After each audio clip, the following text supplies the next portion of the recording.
ایک دفعہ ایک عورت خدا کے نبی حضرت داؤد علیہ السلام کے پاس آئی اور کہا، اے نبی خدا، کیا آپ کا رب ظالم ہے یا عادل؟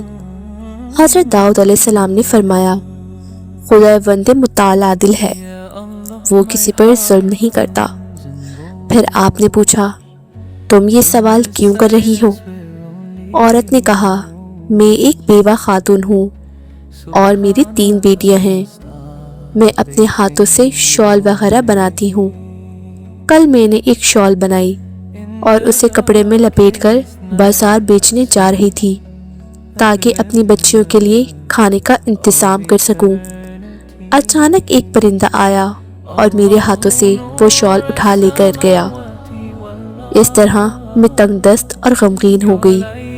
میرے پاس کچھ بھی نہیں رہا جس سے میں اپنی بچیوں کا پیٹ بھر سکوں۔ ابھی عورت کی گفتگو مکمل بھی نہیں ہوئی تھی کہ حضرت داؤد علیہ السلام کے دروازے پر دستک ہوئی۔ آپ نے اندر آنے کی اجازت دی۔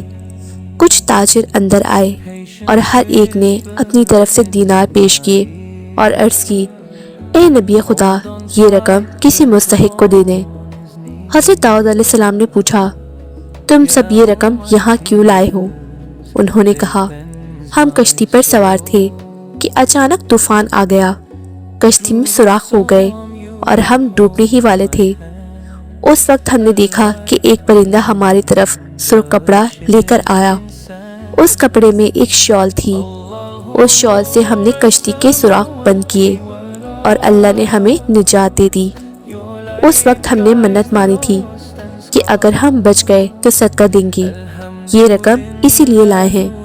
حضرت داؤد علیہ السلام نے عورت کی طرف رخ کر کے فرمایا، تمہارے رب نے تمہارے لیے دریا سے تحفہ بھیجا تھا لیکن تم نے اسے ظالم سمجھا۔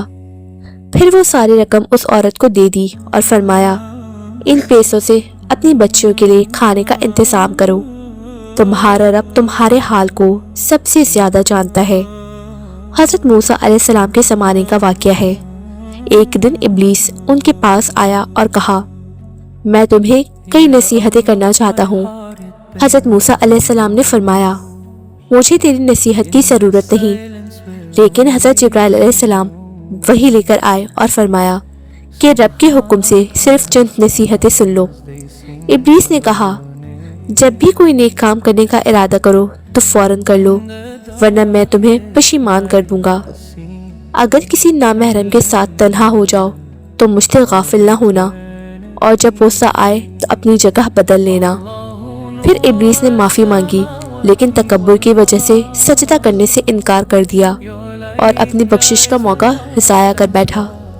اس کے بعد مختلف واقعات بیان کیے گئے جن کا نتیجہ یہ ہے کہ اللہ پر یقین رکھنا کبھی ضائع نہیں جاتا۔ سخاوت اور نیکی کا اثر موت کے بعد بھی رہتا ہے۔ والدین کی عزت جنت کا راستہ ہے۔ خوف خدا انسان کو گناہ سے بچاتا ہے۔